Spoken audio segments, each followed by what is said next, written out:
ठंड में गरीब बाप की 5 बेटियों की विदाई।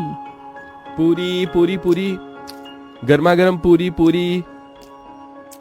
जैसे ही आदमी पूरी से भरा परात लिए लाइन में आगे बढ़ता है, तभी ठंड से ठिठुरता गरीब शंकर अपनी पत्तल बढ़ाकर कहता है, अरे भाई, थोड़ी सब्जी और 2 पूरी डालना।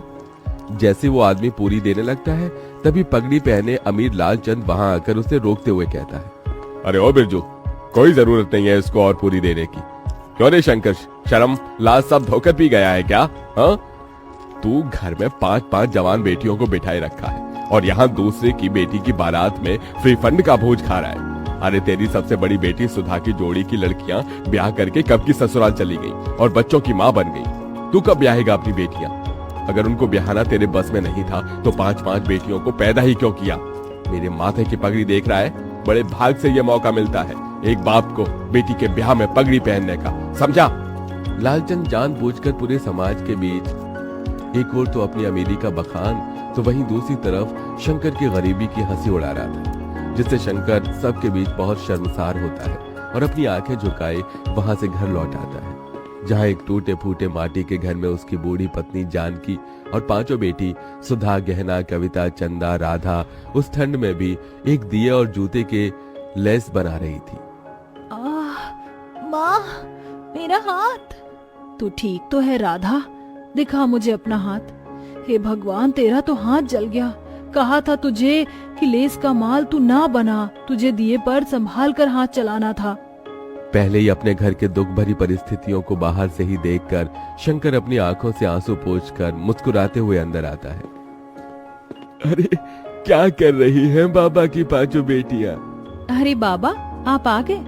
हे भगवान, आप तो ठंड से कांप रही हैं। मैं आपके लिए आग जला देती हूँ। कितनी बार कहा है आपको कि एक स्वेटर अपने लिए खरीद लीजिए, बाहर कितनी ठंड गिर रही है और आपका बुढ़ापे का भी शरीर है।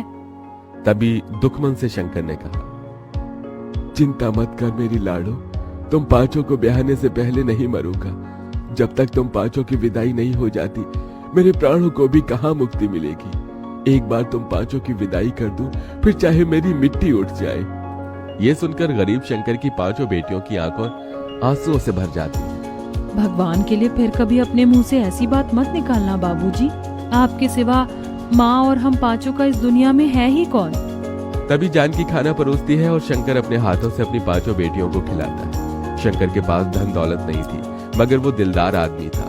शंकर को हमेशा अपनी 5 बेटियों की शादी और उनकी विदाई की ही चिंता लगी रहती, क्योंकि कोई भी उसे रिश्ता नहीं जोड़ना चाहता था और कई दफा रिश्ते वाले देखने भी आते तो उसका गरीब घर द्वार देखकर चौखट से ही लौट जाते। ऐसे ही दिन बीतते हैं और शंकर का दूर का रिश्तेदार उसे एक रिश्ता बताता है। जानकी, कल सुधा चंदा को लड़के वाले देखने आ रहे हैं, उन्हें तैयार कर देना। मेरे एक मित्र हैं, उन्होंने ही ये रिश्ता बताया है। ईश्वर करे कि बात बन जाए तो इन दोनों के हाथ जल्दी पीले कर दूंगा। धीरे धीरे करके ही तो अपनी बेटियों का भार उतार पाऊंगा।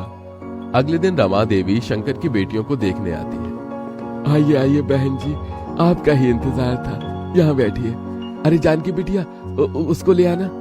सुधा और चंदा एक बड़ी ही पुरानी सी बनारसी साड़ी में सादगी के साथ आती है और चाय नाश्ता परोसती है। तभी रमा देवी कहती है, देखो भाई साहब, बेटियां तो मुझे आपकी दोनों ही पसंद है, मगर दहेज भी लगेगा। मेरा एक बेटा बैंक में भले ही चपरासी है मगर सरकारी है, और दूसरा बेटा सरकारी नौकरी की तैयारी कर रहा है।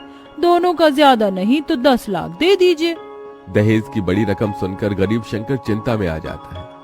माफ कीजिएगा बहन जी, मैं इतना तो नहीं दे पाऊंगा। एक बेटी होती तो जोड़ जाड़ कर कहीं से भी पैसे भी दे देता, मगर मेरी 2 बेटियों के बाद 3 बेटी और हैं ब्याहने को। मगर ये इस गरीब पिता की जुबान है, मुझसे जितना बन पड़ेगा मैं दूंगा।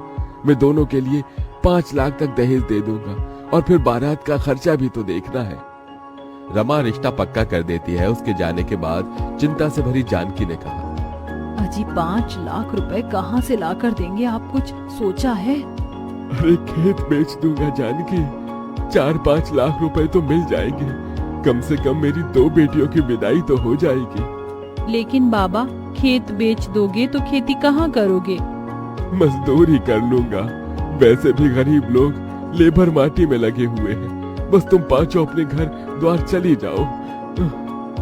बेटी की विदाई के लिए मजबूर होकर शंकर अपना खेत बेच देता है, जिसके बदले उसे केवल 2 लाख ही मिलते हैं। पैसे कम पड़ने पर वो अपना घर भी गिरवी रखकर दहेज और बारात का सारा इंतजाम करता है। रमा बारात लेके आती तो है। सभी बाराती ठंड के गर्म कोट, जैकेट, स्वेटर पहने आते हैं, तो वहीं गरीब शंकर धोती और पतले पुराने से कुर्ते, जो कि जगह जगह से फटा होता है, उसमें ठिठुरता हुआ हाथ जोड़े बारातियों का स्वागत करता है। मगर एकदम से रमा की शर्त पलट जाती है। अरे रमा जी, आपने मुझे वचन दिया था, आप ऐसे कैसे बात से मुकर रही हैं? देखो भाई, 10 लाख रुपए से दहेज का एक पैसा कम नहीं लगेगा। अगर तुम दे सकते हो तो कहो, नहीं तो बारात वापस लेकर जाते हैं। शंकर डबडबाई आंखों से मंडप में दुल्हन बनी बैठी अपनी बेटी को देखकर अपनी पगड़ी उतारकर रमा के पैरों में रख देता है। मैंने अपनी इज्जत आपके पैरों में रख दी है, दया कीजिए। अगर ये शादी नहीं हुई तो लोग मुझे और मेरी बेटियों को जीने नहीं देंगे।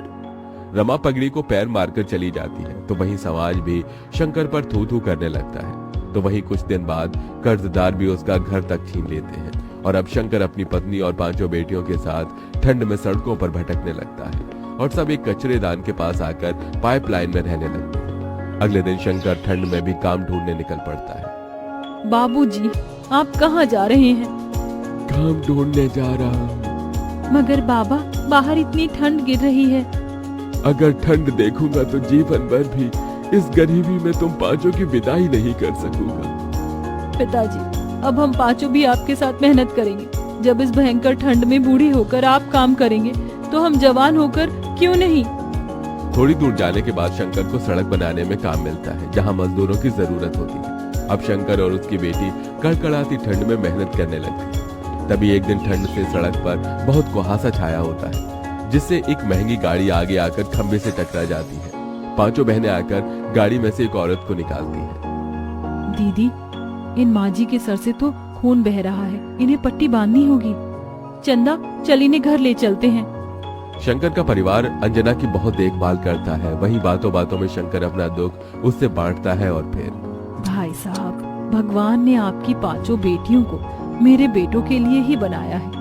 मैं इन्हें अपने घर की बहू बनाना चाहती हूँ। ये सुनकर शंकर की आंखों से खुशी के आंसू छलक पड़े। बहन जी, मैंने कभी सपने में भी नहीं सोचा था कि मेरी 5 बेटियों का रिश्ता इतने बड़े घर द्वार में लगेगा। बहुत ही ऊंचा भाग्य है तुम्हारा मेरी बच्चियों, जो अंजना जी ने तुम 5 को पसंद किया है। मगर मुझ गरीब के पास देने को दहेज नहीं बहन जी। मेरी 5 बेटियां ही मेरे जीवन भर की पूंजी है। भाई साहब, आप बस अपनी बेटियों को एक जोड़े में विदा कर दीजिए। मुझे और कुछ नहीं चाहिए।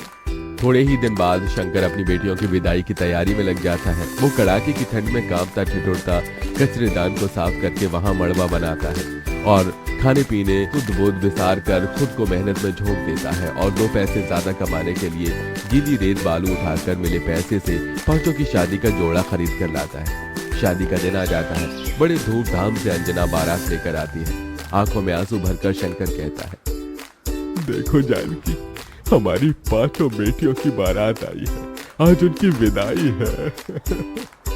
आपने अपने पिता होने का फर्ज पूरा किया जी। इसके बाद जानकी और शंकर उन 5 का कन्यादान कर देते हैं और विदाई का पल आ जाता है। तभी, ये लो मेरी बच्चियों, ये चावल पीछे को फेंक कर आगे बढ़ो। एक एक पैर बढ़ाती हुई 5 चावल पीछे जानकी की झोली में गिराती है और फिर अपने पिता के गले लगकर फूट फूट कर रोती। बाबूजी, आपने हम 5 की विदाई के लिए बड़ा तप किया है। देखिए, आज हम विदा हो रही हैं। अपना ख्याल रखिएगा। तुम भी अपना ध्यान रखना मेरी बच्चियों, सदा खुश रहना। इसी के साथ गरीब शंकर अपनी 5 बेटियों को विदा कर देता है।